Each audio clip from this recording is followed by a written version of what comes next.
Good afternoon. It's Danielle Burnock from danielleburnock.com. Love yourself from Survive to Thrive, that lady on the internet who loves you. And I want to build on a couple of broadcasts I've done recently. Recently, I talked about a big fat word, alexithymia. If you didn't catch that, I'll briefly review what it is. It's this long, complex little word, alexithymia. I remember the first time I heard it, I'm like, well, Alexa, what? And it's a word to explain when we don't know how we feel. We can't put a name to it, a word to it. We don't understand it. The first time I heard this word is in the book Running on Empty by Dr. Janice Webb. And I did a broadcast recently about it. I came across an article by another person talking about it with the statistics saying that 1 in 10 people have alexithymia. I had no idea it was so prevalent. I thought it was this big rare thing and I was one of the weirdos that had it. But one thing that's real important about it is we can recover from it. We don't have to stay having alexithymia. We can understand how we're feeling.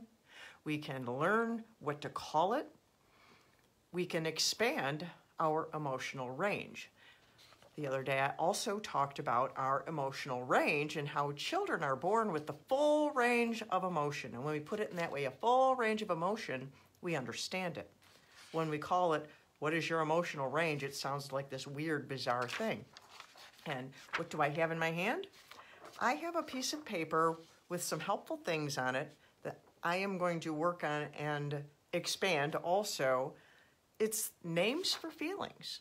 That's one of the things that Dr. Janice Webb says to use, and I have been told by other people it is a good tool. I came across another article today about it because it's like, how do you feel?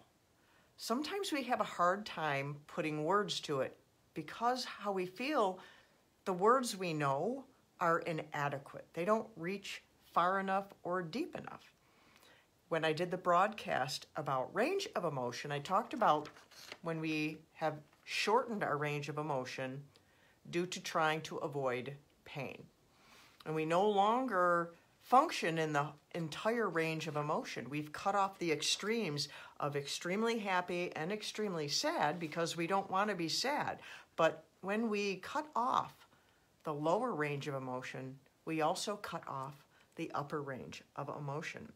We can expand our range of emotion by subjecting ourselves to these other emotions. In the other broadcast, I mentioned one way to expand our range of emotion is to play, to do things in the area of play. It causes us to be more joyful, to laugh, and it expands that upper area. And when it does, it will expand our lower area as well. Also, we need to sit and feel how we feel when it's not quite so comfortable and we might want to run away. But take a minute and sit and feel that emotion, deal with that emotion. I also did a broadcast recently about the emotion sulking.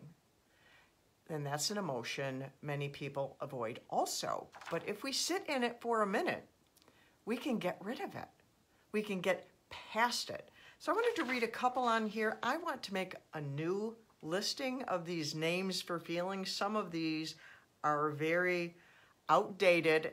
I don't know that we would really relate to them now. Maybe you will, maybe you won't. But the top listings are angry, sad, happy, scared, confused, guilty, and lonely. Then underneath each of them, there's this long list of all these other emotions, feelings that are similar to that, like a variation on a theme, but it gives a different dimension to that kind of feeling.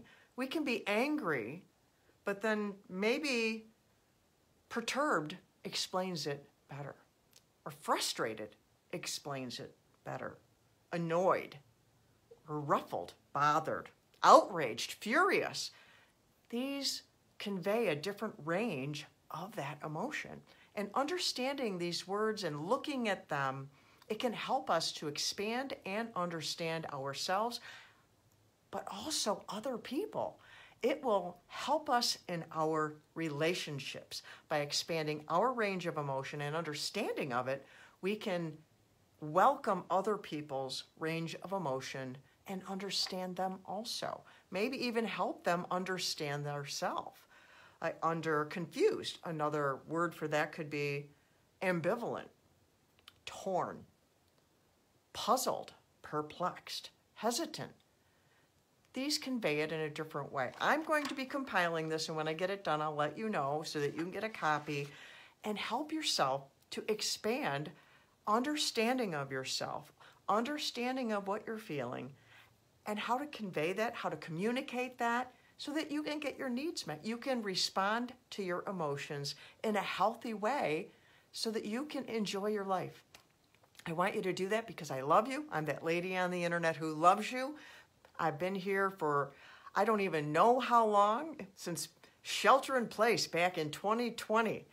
I started this, I believe, because knowing you're loved is important, and feeling loved is a feeling. It's something else for us that we need to feel, is feeling loved. So that's why I'm here to tell you I love you and to share these things with you so that you can thrive. I don't want you to just survive in life. I want you to thrive.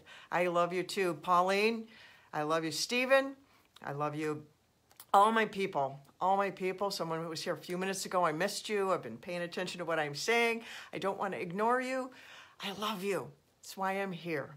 And so until next time, bye-bye.